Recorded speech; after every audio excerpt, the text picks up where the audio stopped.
చాలా అంశాలు ఉన్నాయి మిమ్మల్ని అడగాల్సింది. అయితే నాకు చాలా ఇష్టమైనటువంటి ఒక వ్యక్తి పోతులూరి శ్రీ వీరబ్రహ్మేంద్ర స్వాములు వారు. వారి గురించి అండి మా జనరేషన్ అయితే ఖచ్చితంగా సినిమాలు చూసి, సీరియళ్లు చూసి, అలాగే వారి గురించి ఉన్నటువంటి కొన్ని ప్రవచనాల్లో విన్నవి కానీ, కొన్ని పుస్తకాల్లో చదివినంత వరకు మాత్రమే మాకు తెలుసు వారి గురించి. అపర జ్ఞానవంతుడు ఆయన. అసలు ఫ్యూచర్ ని ముందుగానే చెప్పగలిగారు ఒక వ్యక్తి అన్నంత వరకే చూస్తారు. అసలు బ్రహ్మం గారు ఎవరు? ఆయనకి ఎందుకు అంత సూపర్ పవర్స్ ఉన్నాయి? ఎలా చెప్పగలిగారు? ఒక విషయం చెప్తాను. నువ్వు కూడా బ్రహ్మం గారే కాదు, నువ్వు కూడా ఆ సాధన చేస్తే నీకు కూడా ఆ శక్తి వస్తుంది. ఆ తర్వాత కూడా ఉన్నారు. బ్రహ్మం గారే కాదు, భారతదేశంలో కొన్ని వందల మంది ఋషులు ఫ్యూచర్ ని దర్శించినటువంటి వాళ్ళు ఉన్నారు. దానికి ఒక సాధన ఉంటది. అయితే బ్రహ్మం గారు ఆయన వేద సారాన్ని ఔపోసన పెట్టినటువంటి మహాత్ముడు.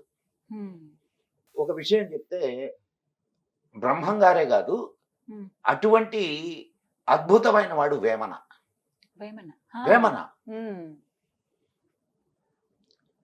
వేమన పద్యాలు ఎంత జీవిత సత్యాలు అవన్నీ ప్రతి ఒక్కరు తెలుసుకోవాల్సింది. వీళ్ళిద్దరూ ప్రాక్టీస్ చేసినటువంటి ప్రాక్టీస్ ఏంటంటే స్వరశాస్త్రం. స్వరశాస్త్రం అంటే పాడడం కాదు, ఏదే సరిగమ పదనిసాలు కాదు.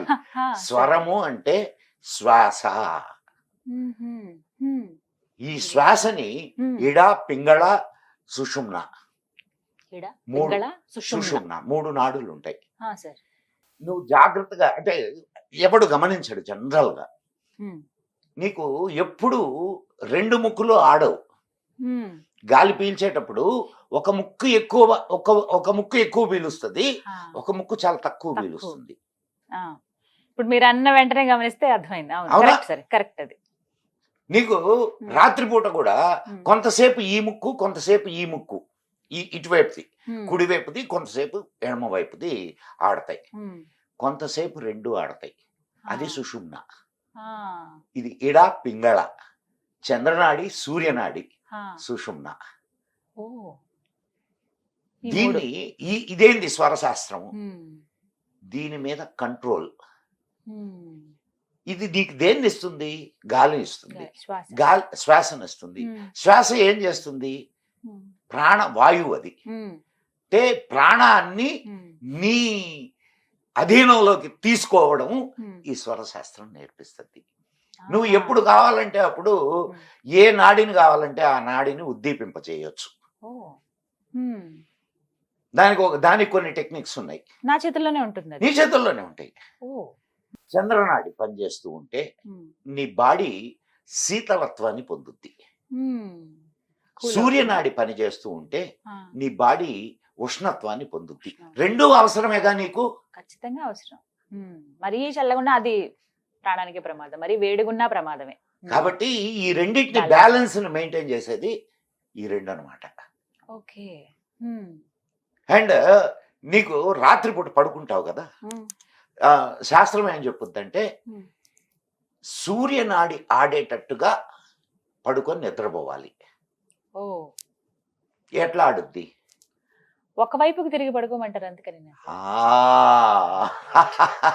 నువ్వు ఇటు పక్కగా ఇట్లా పడుకుంటే ఈ ముక్కు ఇట్లా పైకి వచ్చింది అనుకో, ఆటోమేటిక్ గా సూర్యనాడి ఆడడం మొదలు పెట్టుద్ది. సూర్యనాడి అంటే మనకి రైట్ సార్? రైట్ అంటే ఎడం వైపు తిరిగి పడుకోవాలి మనం, అందుకే. అంతే కదా? కరెక్ట్. లెఫ్ట్ సైడ్ పడుకోమని చెప్తారు. అంటే నాకు ప్రెగ్నెన్సీ టైంలో ఎక్కువ చెప్పింది అదే, ఎడం వైపుకి తిరిగి పడుకోవాలి ప్రెగ్నెంట్ ఉమెన్స్ అని మరీ ముఖ్యంగా చెబుతూ ఉంటారు.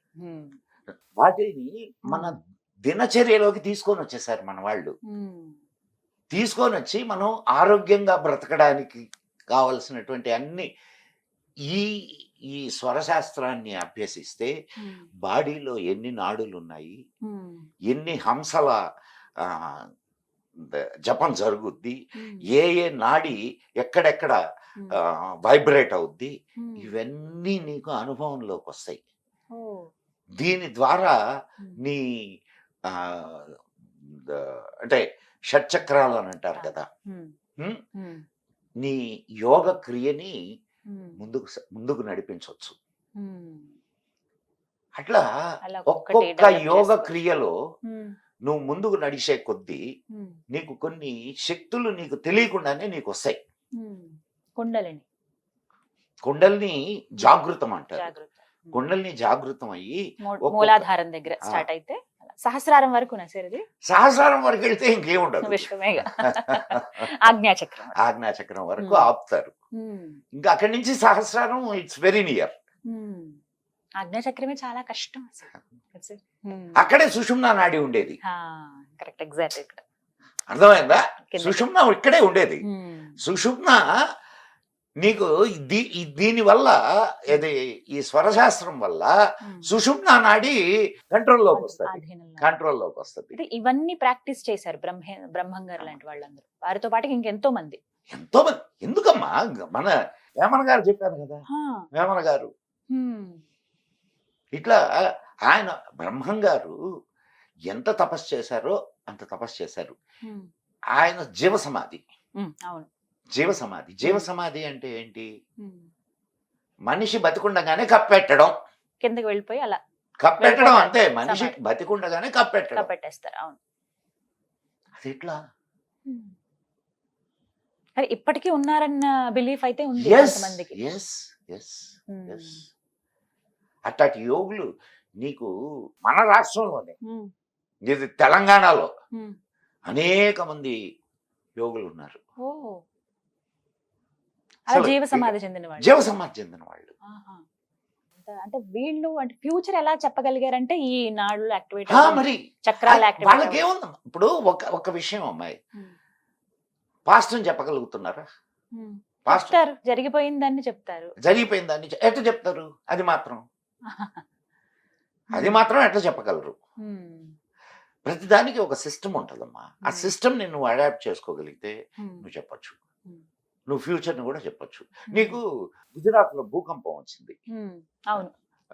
లాతూర్ చాలా పెద్ద. లాతూర్ అవునండి. లాతూర్ భూకంపం. లాతూర్ భూకంపం వచ్చేదానికి 2 నెలల ముందు ఉమ్, ఒక అంటే ఇండియనే ఉమ్, ఫారెన్ వెళ్ళి ఏదో సంపాదించుకొని మళ్ళీ వెనక్కి తిరిగి వచ్చేసి లాతూర్కి దగ్గరలో ఉన్నాడు. ఉమ్, అతను అస్ట్రాలజీలో చాలా దిట్ట. ఉమ్, అస్ట్రాలజీలో ఉమ్, అస్ట్రాలజీ ద్వారా భూకంపాలు ఎప్పుడు వస్తాయి అండ్ ఎప్పుడు ఏం జరుగుతుంది అనేది అంటే నేను అందరి గురించి కాదమ్మా, దాంట్లో ఆ శాస్త్రంలో నిష్ణాతులైనటువంటి వాళ్ళు ఉన్నారు, ఇంకా ఉన్నారు ఉమ్, ఇక్కడే ఉన్నారు, మన హైదరాబాద్ లో కూడా ఓ. ఉన్నారు. ఉమ్, అయితే వాళ్ళు ఈ వీటి జోలికి వెళ్ళరు. ఉమ్, వాళ్ళ సాధనలు వాళ్ళు ఏవో చేసుకుంటూ ఉంటారు. ఉమ్, ఆయన చెప్పాడు ఉమ్, ఇది ఏమని? ఆస్ట్రాలజికల్ క్యాలిక్యులేషన్స్ వేసి ఆ, లాతూర్ లో భూకంపం వస్తుందని 2 నెలల ముందు చెప్పాడు. బా. వెళ్ళి ప్రతి అధికారి దగ్గరికి వెళ్ళి ఉమ్, భంగపోయాడు. అరే బాబు, భూకంపం భయంకరమైన భూకంపం రాబోతుందిరా, రాబోతుంది. ఆ, మీ ఇక్కడి నుంచి వెళ్ళిపోండిరా నాయన, మీకు కావాల్సిన చర్యలు తీసుకోండి అంటే ఒక్కడిలా. ఆ, అతను మాత్రం అతనికి తెలిసిన వాళ్ళని తీసుకొని వెళ్ళిపోయాడు. ఉమ్. కానీ పరిస్థితి వినుంటే ఎలా ఉండేది ఒకసారి. ఉమ్, ఇది నేను చెప్పింది కాదు, ఆనాటి పేపర్స్ లో కూడా వచ్చింది ఇది, ఉమ్, లాతూర్ భూకంపాన్ని గురించి. ఉమ్. సో ఇలా ముందుగానే గెస్ట్ చేయొచ్చు. చేయొచ్చు. ఇదంతా ఒక సిస్టమ్ లో నడుస్తుందమ్మాయి. ఉమ్, ఇప్పుడు ఈ విశ్వం అంతా ఉమ్, ఒక రచన, ఉమ్, ఒక మీన్ ఎగ్జాక్ట్ ఫ్రేమింగ్. ఉమ్, ఉమ్. ఆ ఫ్రేమ్ నువ్వు తెలుసుకోగలిగితే నువ్వు విశ్వరహస్యాలను తెలుసుకోగలవు కదా, అవునా కదా? అది రీచ్ అవ్వడమే కష్టం. ఆ ఫ్రేమ్ ని తెలుసుకోవాలనంటే దానికి కావాల్సిన, ఇప్పుడు సాధన ఏదైనా చేయాలి. అమ్మాయి నువ్వు ఏం చదువుకున్నావు? నేను బిఎస్సి బయోటెక్నాలజీ బిఎస్సి బయోటెక్నాలజీ చదువుకోవడానికి, అంటే బయోటెక్నాలజీ నేర్చుకోవడానికి బిఎస్సి పుస్తకాలు అవన్నీ నువ్వు చదువుకోవాలి కదా. చదవాలి. ఇది కూడా విద్య కదమ్మా. అవును. దీనికి సంబంధించినటువంటి ఇప్పుడు నువ్వు పుస్తకాలు చదివేటప్పుడు ఏం చేస్తావు? ఉమ్, అదంతా బాగా కొన్ని బట్టి పట్టడము, లేకపోతే దాన్ని అవగాహన చేసుకోవడం, అర్థం చేసుకోవడమో చేస్తాను. చేస్తా. అవును, గుర్తుపెట్టుకుంటాను. ఇది కూడా ఇది విద్య కూడా కదమ్మా. కరెక్ట్. దీన్ని సాధించాలి అని అంటే దానికి ఉన్నటువంటి సబ్జెక్ట్ నువ్వు తెలుసుకోవాలి, దానికి చేయాల్సినటువంటి సాధన నువ్వు చేయాలి. చేస్తే నీకు వస్తుంది. అయితే బ్రహ్మం గారు చెప్పిన దాంట్లో కొన్ని ఇప్పుడు కొన్ని రిలేట్ చేశారు. ఏదంటే కరోనా విషయం. చైనా అనేటువంటి ఫలానా ప్రదేశంలో ఒక పెనుగాలి పుడుతుంది, అది మొత్తం ప్రపంచమంతా వ్యాపించి కొన్ని కోట్ల మంది నాశనం అయిపోతారు అని. అంటే ఎగ్జాక్ట్ గా అదే చెప్పారా ఆయన కరోనా గురించే నా ప్రస్తావన? నీకు అమ్మాయి, నీకు ఇంకొక చిన్న ఇది చెప్తాను. వీళ్ళందరూ చాలా మిస్టిక్ వేలో చెప్తారు ఇవన్నీ. అంటే అర్థమయ్యే అర్థం కానట్టు చెప్తారు. ఇప్పుడు బ్రహ్మం గారు చెప్పిన నోస్ట్రడామస్ అని ఉన్నారు, నోస్ట్రడామస్ చెప్పిన, అండ్ ఇంకొక బ్లావెట్స్కి ఆమె చెప్పిన, ఇంకా చాలా మంది ఇప్పుడు పేరు వంగా బాబా అని ఆమె చెప్పిన, వీళ్ళందరూ కూడా ఒక రహస్య సంకేత విధానంలో చెప్తారు. దాన్ని నువ్వు డీకోడ్ చేసుకోగలగాల. ఎందుకంటే మొన్న విజయవాడలో వరదలు వచ్చినప్పుడు కూడా సార్ ఎంత అది వైరల్ అయిందంటే, విజయవాడ అమ్మవారి ముక్కు పోగునంటుతుంది కృష్ణమ్మ, అందుకు గట్టిగా ప్రయత్నం చేసింది అని చెప్పి జరగచ్చు. దానికి ఇప్పుడు అమ్మాయి జరగదు అనే దానికి ఏమన్నా ఇది ఉందా? అది ఇప్పుడు ద్వారక మహాపట్టణం మునిగిపాల అసలు ఎవరైనా ఎక్స్పెక్ట్ చేశారా? ఇంకా విజయవాడ దుర్గమ్మ ముక్కు పుడకని అంటడం పెద్ద సమస్య ఏం కాదు కదా. కానీ ప్రళయం వేసారు, అంత ఎత్తులో అమ్మవారు ఉంటారు. ఇప్పుడు వచ్చిన దానికే అతలా కొత్తలం అయిపోయింది, అల్లాడిపోయారు. ఇంకా అప్పుడు ఏది ఎత్తు ఏది పల్లం? ఇప్పుడు నువ్వు ఎత్తులో కూర్చొని ఉన్నావు, ఇక్కడికి రాదు అనేటటువంటి ఇదేమన్నా ఉందా? ఇక్కడికి వచ్చేది ఇక్కడ వస్తుంది. ఇప్పుడు టెక్టానిక్ ప్లేట్స్ కదలిక వల్ల అసలు కొండలు లోపలికి వెళ్ళిపోతాయి, ఇంకొక చోట కొండ పైకి లేస్తుంది. మరి ఏమైనా జరగచ్చు. మీకు బాగా ఆశ్చర్యం అనిపించింది ఏమైనా ఉందండి బ్రహ్మం గారు చెప్పిన దాంట్లో పర్టికులర్ గా? ఆయన చెప్పింది ప్రతిదీ ఆశ్చర్యమే కదమ్మా. నువ్వు ఏమన్నా ఇప్పుడు మసిగుడ్డలు పాత గుడ్డలు మాడ కమ్మేరయ్యా. ఈరోజు మనం ఎందుకు నువ్వు లారీలు అవన్నీ రిపేర్లు చేసే ఏరియాకి వెళ్తే పాత గుడ్డలు పెట్టుకొని ఉంటారు ఆడ. అవి తొడగడానికి అవే కావాలా? వాటిలో అమ్ముతుంటారు. పాత గుడ్డలు మాడ కమ్మేరయ్య. నీకు కళ్ళకి కనిపిస్తుందిగా ఇదే. చిరిగిపోయినవి అసలు మనం దగ్గరికి కూడా రానివ్వం సార్. ఇప్పుడు చిరిగిన వాడివే ఫ్యాషన్, టాన్ జీన్స్. సో మొత్తం ఇలా మారిపోయింది. ఆయన చెప్తాడు విమానాలని గురించి, హంసలు అని అంటాడు, గాలిలో ఎగిరేనయ్యా అని అంటాడు. చెప్పలే దండనకపోయేరు నరులార మీరు తప్పు తెలియక నడచిపోయేరు. ఆయన తత్వాలు ఉన్నాయి, ఎంత అద్భుతంగా ఉంటాయి తెలుసా. అసలు నేను ఒకసారి కర్నూలు వెళ్తుంటే బస్సులో ఆడవాళ్ళు పెద్దవాళ్ళు నా ముందు సీట్లో కూర్చొని ఉన్నారు, ఒక 4-5. నేను కడప వెళ్తుండాను అనమాట. కర్నూలులో ఎక్కారు వాళ్ళు శుభ్రంగా ఈ తత్వాలు పాడుతుంటే ఎంత ఆనందంగా ఉందో. వాళ్ళు పాడుకుంటున్నారు. అమ్మాయి నాకు ఒక వరం ఉందమ్మా. మా పెద్దవాళ్ళు బ్రహ్మం గారిని ఇచ్చేస్తారు, పూజ చేస్తారండి. మా ఊరు కావలి, మా ఊళ్ళో బ్రహ్మం గారి మఠం ఉన్నది, ఒక చిన్న దాని పూజారులు స్వయంగా మా కుటుంబానికి సంబంధించిన వాళ్ళు, మా దాయాదులు. ఇప్పటికీ అక్కడ పూజలు జరుగుతాయి. మా జేజునాయన అంటే మా నాన్నగారు అంటే దీక్ష తీసుకోవడం అంటారు. బ్రహ్మంగారు దీక్ష తీసుకున్నటువంటి వాడు. నన్ను ఒళ్ళో కూర్చోబెట్టుకొని నా చిన్నప్పుడు నాకు ఇంకా బాగా గుర్తుంది, బ్రహ్మంగారి కథలు చెప్పేవాడు. అలా మీరు చిన్నప్పుడు అట్రాక్ట్ అయింది ఏదైనా ఉందా సార్? ఇవన్నీ అట్రాక్షన్స్ కదా. ఇప్పుడు మీతో మాట్లాడుతున్నానంటే అవన్నీ ఆ రోజు ఎప్పుడు నాకు తెలియని వయస్సులో చెప్పిన కథలు అయ్యి. ఆ తర్వాత నేను అక్కడికి వెళ్ళొచ్చాను, చూశాను, అన్ని తర్వాత అధ్యయనాలు వేరు. కానీ ఆనాడు మా తాత నన్ను ఒళ్ళో కూర్చోబెట్టి చెప్పినటువంటి కథ ఏదైతే ఉందో అది ఈ రోజు నేను నీకు చెప్పగలుగుతున్నానా లేదా? కరెక్ట్, అది నిజమేగా. అవి మీరు అంటే ఆ బ్లడ్ లో ఉంది ఒకటి, మీరు అది ఫీల్ అవ్వారు. అది నీకు ఇప్పుడు ఆయన పుష్పగిరి సంస్థానం తెలుసా నీకు? పుష్పగిరి తెలుసు. విన్నావా, చూసావా? చూడలేదు సార్, విన్నాను. వెళ్ళిరా ఒకసారి. శంకరాచార్యులు వారి ఇదనమాట. అక్కడ ఎప్పుడు కూడా అమ్మా, ఇప్పుడు ఆయన గొప్పవాడు ఆదిశంకర్లు మహానుభావులు. ఆదిశంకర్లు మహానుభావులని ఆయన ఆయన పేరు చెప్పుకునే వాళ్ళందరూ మహానుభావులు అవుతారా? మొట్టమొదటి వ్యక్తి. అవునా కాదు? ఇప్పుడు అక్కడ బ్రాహ్మణులు ఈయన్ని అడ్డుకున్నారు. అడ్డుకుంటే ఈయన శాపం ఈ రోజుకి పుష్పగిరి పీఠాధిపతి హైదరాబాద్ లోనే ఉంటాడు. బేగంపేట దగ్గర. తెలుసా? తెలుసు. మరి ఆనాడు ఆయన ఇచ్చిన శాపం అది.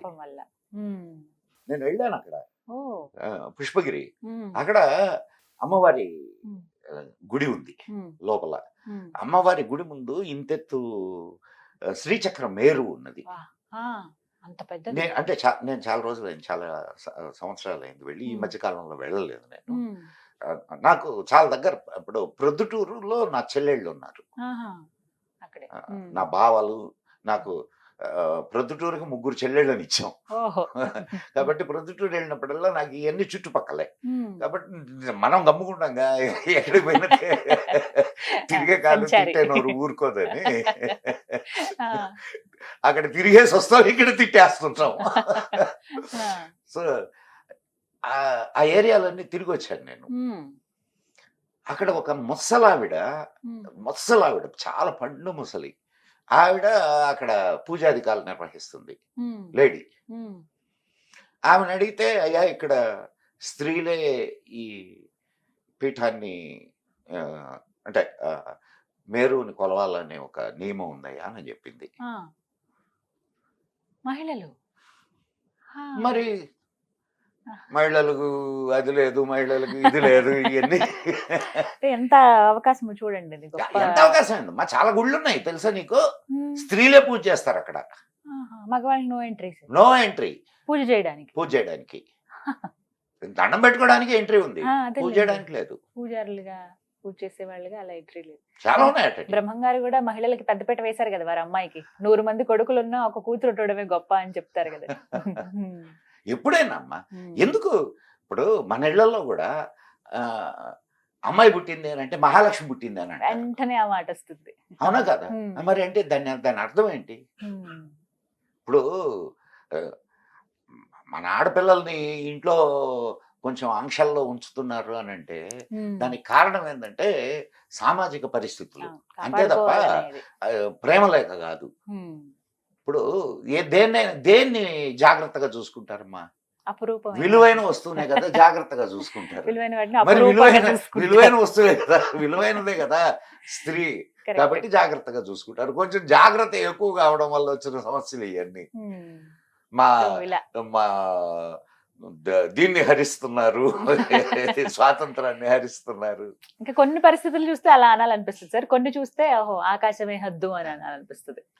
ఇప్పుడు సమాజం అన్న తర్వాత అన్ని ఉంటాయి, అన్ని రకాలు ఉంటాయి. అందరు మనుషులు ఒకేలా ఉంటారు చెప్పమ్మా. సో మీ ఎక్స్పీరియన్సెస్ అయితే ఇలా ఉన్నాయి బ్రహ్మం గారి గురించి. బ్రహ్మాండంగా. ఇప్పటికీ వెళ్ళినా మీరు అలా కనెక్ట్ అవ్వగలుగుతారు కదా సార్? అక్కడ ఉన్న ఇదేంటంటే ఇప్పుడు దీని రాబోయే సమయానికి ఉండేటటువంటి అంటే ఫ్యూచర్, ఆయన ఇప్పటి వరకు బయటకు వచ్చింది ఈ కొంతకాలం వరకు అన్నమాట. ఈ తర్వాత కాలానికి సంబంధించినవి ఇంకా ఉన్నాయి, అక్కడ పాతి పెట్టబడి ఉన్నాయి. ఇప్పుడు అవి వెలికి తీస్తారు, అవి రావాలా, బయటకు వస్తాయని అంటారు. మరి ఎట్లా వస్తాయి ఏంది అనేది నాకు తెలియదు. దాని గురించి ఆయన కూడా పలానా సమయంలో నేను బయటకు వస్తాను, ఇట్లా పలానా ఇంట్లో పుడతాను అంటే చెప్పారు. ఇది నాకు అది కల్కి అవతారానికి రిలేటెడ్ గా ఉంటుంది ఆయన చెప్పిన. ఉండబోతోందా బ్రహ్మం గారి ఆగమనం కూడా, మళ్ళీ పునరాగమనం? ఏమోనమ్మా, ఇప్పుడు పునర్జన్మ ఉన్నప్పుడు ఎందుకు నమ్మకూడదు? దాన్ని నమ్మాల్సిందే, వారు చెప్పినవన్నీ వింటే చూడాలి. ఏదైనా నువ్వు ఒక కొన్ని విషయాల్లో you should not come to a conclusion. రాకూడదు sir, correct. You should be an observer. Wait చేయాలి. అబ్జర్వర్. కరెక్ట్. నువ్వు కన్క్లూషన్ చేయకూడదు, కన్క్లూషన్ ఇవ్వకూడదు. Thank you so much. Valuable time spend చేశారు. చాలా విషయాలు ఇంకా చాలా మాట్లాడాల్సి ఉన్నాయి. మాట్లాడదాం. మరి కొద్ది రోజుల్లో మళ్ళీ కలుద్దాం. తప్పకుండా తప్పకుండా. నమస్కారం సార్. ఓం నమః శివాయ. Thank you sir. Thank you so much. జై హింద్, జై మా భారతి.